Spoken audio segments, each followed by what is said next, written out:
Scott Mill and Woodtop. Today I'm going to go over the CTX 50 and how we're loading these pretty big cedar logs on our mill.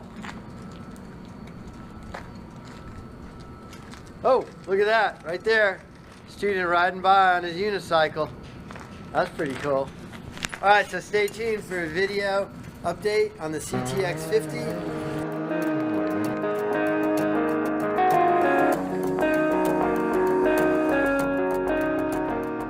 Hey, Jonathan here. So this is my Vermeer CTX 50 mini skid steer with a grapple log hook.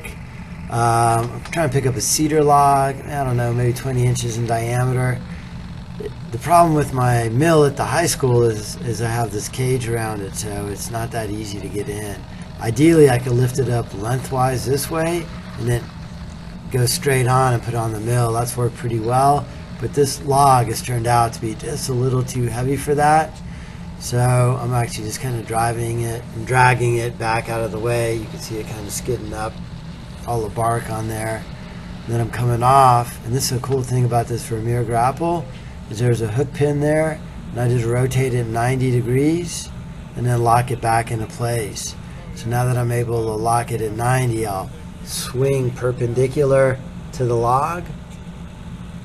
And I'm not going to be in the center. I'm actually trying to keep the butt end, shorter than the other end. So I'll probably be like 2/3 of the way down here where I grab it. And then rather than use the end gate to get into the mill, I'll use the side gate. There is still a fair bit of jockeying. If I made that gate bigger, it would actually solve the problem. I guess step by step.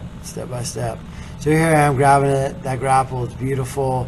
Interface is really nice, super easy to use. I don't really have very many hours on this thing, but you can see now that I'm perpendicular to it, I'm able to pick that thing up. Okay, here I am coming around the other gate. I know it's kind of hard to figure out, but there's a corner post there. So now I'm on the side gate. You could tell with that thing perpendicular to the mini skid steer, it actually lifts it easy. I could lift it up a lot higher. I could just barely fit through that gate. The mill is down a little bit too far to my left as I'm driving there, so I try and jockey it back and forth. You can see that cedar slab we milled out, just leaning against the fence there. If you ever want to buy any lumber, you come by the high school and buy lumber from us. That's actually planed. We planed it on the CNC router. Or you can see it on our webpage, which is treetransformation.com. Alright, so I kind of have that log on there. I'm going to jockey back and forth a little bit and grab it further down and keep working it down. But I get it on there pretty good, and it works well. So if you like this update, you like the high school program, Mill and Wood Shop, hit subscribe. Check out our store, treetransformation.com. Thanks for watching. Love to hear your comments.